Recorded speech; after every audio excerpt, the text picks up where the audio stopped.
mecanismos de transporte celular. ¿A qué me refiero con esto? Tanto dentro como fuera de la célula van a existir lo que son sustratos, moléculas, iones, los cuales van a querer pasar a través de esta membrana y obviamente los que se requieran van a lograr pasar.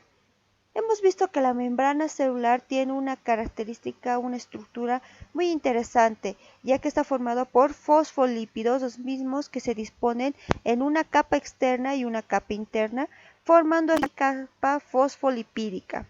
Muy bien, vamos a tener también lo que es el colesterol, vamos a tener las proteínas transmembranales, las mismas que van a cruzar desde lo que es la membrana o la capa externa hacia la capa interna. Vamos a tener las proteínas, también las periféricas y las glucoproteínas, que son estas estructuras amarillas.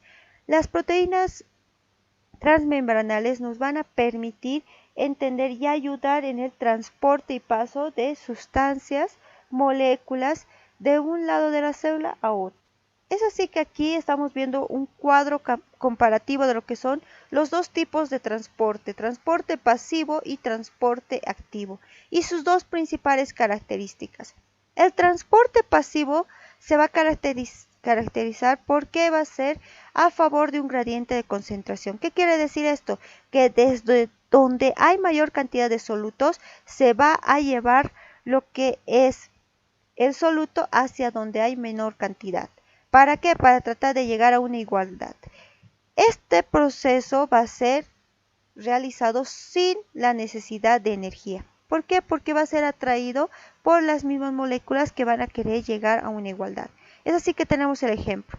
En el medio externo, que es todo lo que se encuentra por fuera de la célula, y el medio interno, que se encuentra dentro de la célula, el medio externo tiene 1, 2, 3, 4 sustratos de color azul y el medio interno tiene uno, solo tiene 2. En el transporte pasivo, una molécula se va a dirigir hacia el medio interno para llegar a una igualdad. 1, 2, 3 y aquí afuera 1, 2, 3. Por eso es que no necesita energía. A diferencia del transporte activo, que este va en contra de un gradiente de concentración, o sea, lo contrario. Desde donde hay más poquito se va a dirigir a donde hay mayor concentración de solutos. Y para que realice este tipo de transporte necesita sí o sí de una fuerza, necesita de energía. Es así que vamos a tener 1, 2, 3 sustratos que se encuentran en el medio interno y 1, 2, 3, 4 que se encuentran en el medio externo. Y en el transporte activo, ¿qué va a pasar? De donde hay más poquito se va a dirigir a donde hay más. Por ende, va a necesitar obviamente energía. Ahora vamos a empezar mencionando un poco más profundamente lo que son palabras, definiciones que tenemos que conocer muy bien. Para esto he tomado en cuenta aquí un vaso. Este vasito va a contener agua. Esta agua se va a denominar solvente. Y las sustancias, iones, moléculas que se encuentran dentro de esta agua, de este solvente, se va a denominar soluto. Son dos términos que tenemos que entender bien para comprender lo que son los temas posteriores. Ahora vamos a conocer tres términos más que son muy importantes. Si tenemos dos vasos, los cuales vamos a comparar, vamos a tener, por ejemplo, un medio hipotónico. ¿Qué quiere decir esto? Estamos hablando ahorita solo de solutos, ya no vamos a hablar del solvente. En un medio hipotónico, hipo quiere decir poco, tónico, los sustratos o el soluto, hipotónico, poco soluto. Entonces, si hacemos una comparación, aquí tenemos 1, 2, 3, 4, 5 solutos y aquí tenemos 1, 2, 3, 4, 5, 6 más solutos. Por ende, este va a ser un medio hipotónico. Aquí vamos a ver otro tipo de medio en el cual vamos a tener el isotónico, que si vemos bien, hemos hablado que solo se trata del soluto, tiene la misma cantidad. Estos dos vasitos van a tener la misma cantidad, por ende va a ser un medio isotónico. Y vamos a tener uno hipertónico. Aquí tenemos menor cantidad de soluto, aquí tenemos igual cantidad de soluto. Aquí vamos a tener por ende mayor cantidad de soluto, hiper, mayor. tónico soluto, entonces mayor cantidad de soluto. Y aquí podemos ver que tiene a simple vista mayor cantidad. Esos tres términos tenemos que entender muy bien. ¿Por qué? Porque lo vamos a volver a repasar en lo que son los transportes. Entonces vamos a empezar por lo que es el transporte pasivo, propiamente lo que es la ósmosis. La ósmosis va a ser el paso de agua de un lugar de menor concentración a otro con mayor concentración de soluto a través de una membrana semipermeable. ¿Qué nos quiere decir esta definición de ósmosis? Que aquí vamos a tener agua tanto dentro de la célula como fuera de la célula. Vamos a tener agua porque nuestro cuerpo y la célula como tal es mayor porcentaje agua. ¿Listo? Entonces, hemos dicho que lo que el transporte pasivo va a hacer es el transporte de solutos desde donde se encuentra mayor cantidad hasta donde se encuentra menor.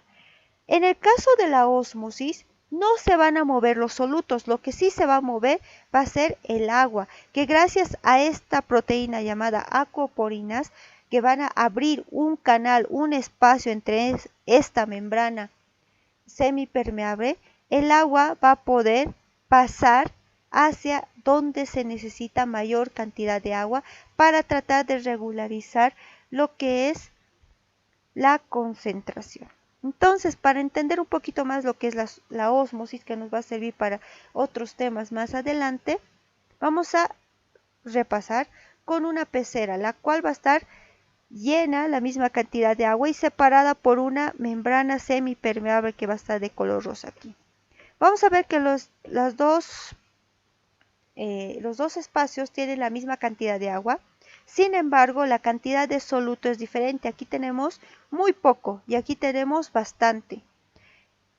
Si se produce lo que es la ósmosis, que es el paso de agua, vamos a ver que el agua ha ido hasta donde hay mayor cantidad de soluto. ¿Para qué? Para tratar de disolverlo, diluirlo mejor dicho, cosa que los dos, si comparamos, ya van a tener la misma concentración de soluto y de agua, porque aquí ya tiene menor cantidad de agua, entonces esto ya se vuelve más concentrado. Y como este tiene mucha más agua y menos cantidad de soluto, se vuelve menos concentrado. Eso es lo que va a pasar en la ósmosis. Ahora vamos a aplicar este término de ósmosis en las células y en el cuerpo. Suponiendo que esto que acaba de aparecer es un vaso sanguíneo, vamos a ver que este celeste de acá es el plasma, va a estar compuesto por varios solutos. Suponiendo que es de una persona que tiene, por ejemplo, diabetes, en el cual en su plasma va a tener bastante azúcar, que va a ser un soluto. También puede ser una persona obesa que consume bastante grasa y va a tener mucha grasa en lo que es su suero, por ende este va a ser mucho más concentrado. Y la célula obviamente va a tener menor cantidad de solutos. ¿Qué va a pasar entonces? Por un proceso de ósmosis, la célula y el vaso sanguíneo va a tratar de nivelar lo que es la cantidad de agua. Por ende, para tratar de diluir lo que es los solutos que se encuentran en el plasma, la célula va a tener que quitar o eliminar o mandar toda su agüita, todo lo que pueda. Por ende, la célula va a disminuir de tamaño. A esto se llama un medio externo hipertónico. Como hay tantos solutos, van a quitarle el agua a la célula, por ende la célula se va a deshidratar. Ahora vamos a hablar de transporte pasivo.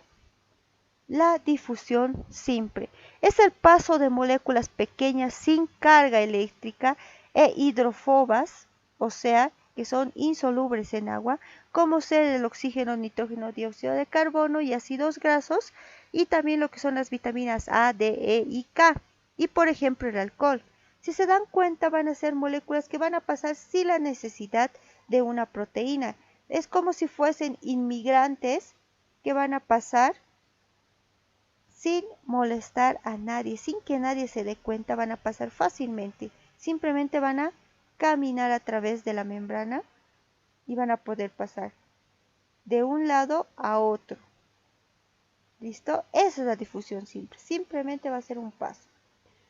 Ahora vamos a tener lo que es la difusión facilitada. Este es un tipo de transporte pasivo, el cual, como dice su nombre, facilitado, quiere decir que va a estar ayudada gracias a una proteína transmembranar, muy parecida a las acuoporinas, ¿no? Que van a ser como puertas que van a permitir el acceso al interior de la célula de partículas con carga o de mayor tamaño molecular e hidrofílicas, ¿listo? Que son solubles al agua. Entonces van a ser como esta proteína que estamos viendo aquí, van a formar una especie de puente, de canal, para que los diferentes solutos puedan pasar de un lado de la membrana al otro. Ahora vamos a hablar específicamente de los canales iónicos o poros, que van a ser conductos hidrofílicos solubles en agua que permiten el flujo pasivo de iones como sodio, potasio y cloro.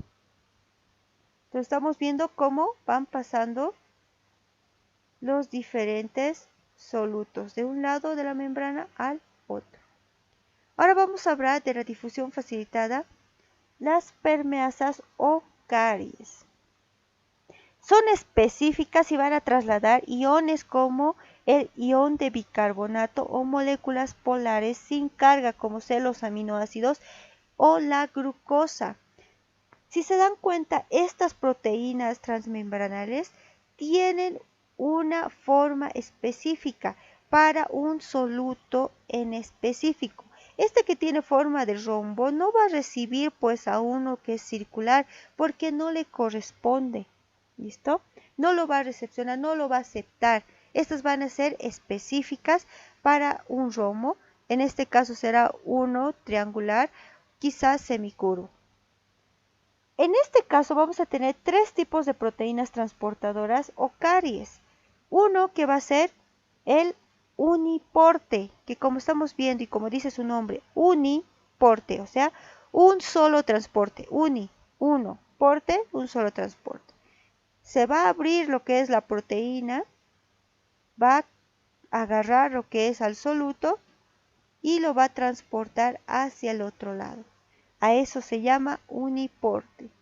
Luego vamos a tener el segundo tipo que es el simporte, en el cual va a poder recepcionar a dos tipos diferentes de solutos y los va a transportar al otro lado.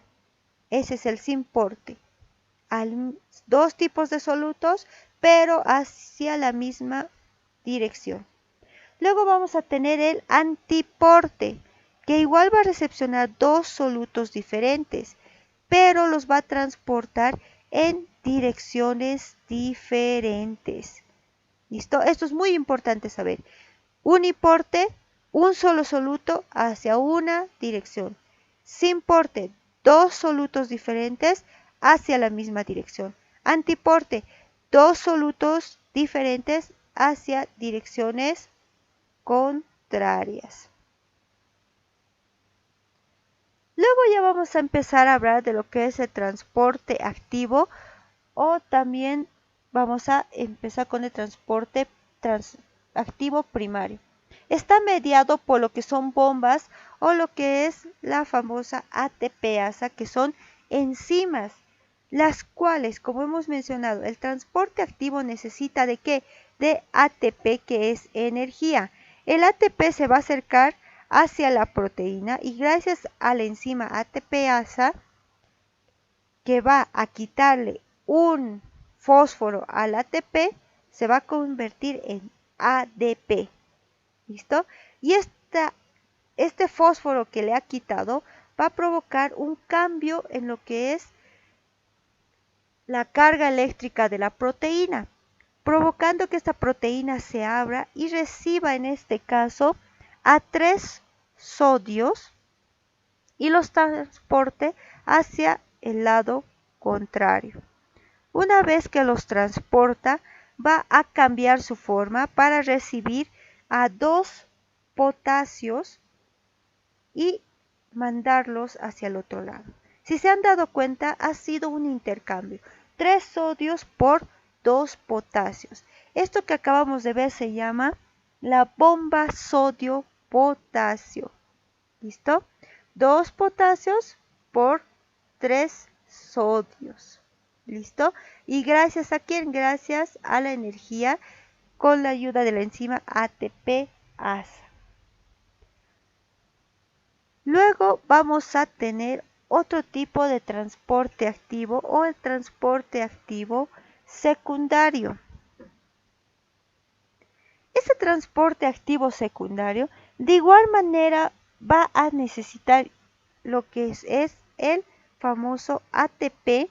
Con la ayuda de lo que es el ATP-ASA se va a degradar a ADP, ¿ya? Este transporte va a estar acoplado a gradientes iónicos. Este va a utilizar energía potencial contenida en los gradientes favorables al sodio. De esta manera, cuando la sustancia glucosa o aminoácido es introducida contra gradiente junto con el sodio, se va a denominar sin porte. Entonces, aquí vamos a tener el sodio, la glucosa, que gracias al ATP va a ser transportado hacia el otro lado. Ahora, si la entrada va a ser de sodio, pero se la utiliza para extraer otro elemento, gracias al ATP, al ATPase, y se va a convertir en ADP y va a ser transportado hacia el otro lado. Va a haber un intercambio entre sodio y otra sustancia que se quiera intercambiar. Ese es el transporte activo secundario. Recuerden, todo transporte activo, sea secundario o primario, necesita de lo que es ATP. Acabamos de hablar de lo que es el transporte activo y pasivo. Estos van a ser principalmente para mover sustancias o partículas pequeñas, como ser sodio, potasio, bicarbonato, son sustancias pequeñas. Ahora vamos a tener mecanismos de transporte de partículas grandes o vesículas. Para eso vamos a tener lo que es primero la pinocitosis, que va a ser un proceso de endocitosis. La endocitosis, propiamente vamos a hablar de la pinocitosis, va a ser cuando la célula va a empezar a consumir, por decir así, células o sustancias disueltas, o sea, líquidos, y los va a englobar y los va a consumir. La fagocitosis, que también es un tipo de endocitosis, en este caso, aquí hemos hablado de líquidos. La fagocitosis va a ser cuando una célula toma partículas sólidas, ¿listo? Como en este caso que hemos puesto aquí un virus. Entonces la fagocitosis, la célula, en este caso un leucocito, va a modificar su forma para englobar y así devorar, eliminar al virus, formando pequeños trozos, sobras del virus envueltas en vesículas y luego eliminarlas de la célula. Al proceso de eliminación se lo conoce como exocitosis. ¿Listo? Entonces ya hemos mencionado lo que son los diferentes mecanismos de transporte de las partículas, ya sea grandes o pequeñas. Con esto me despido. Muchas gracias. Espero que se haya entendido.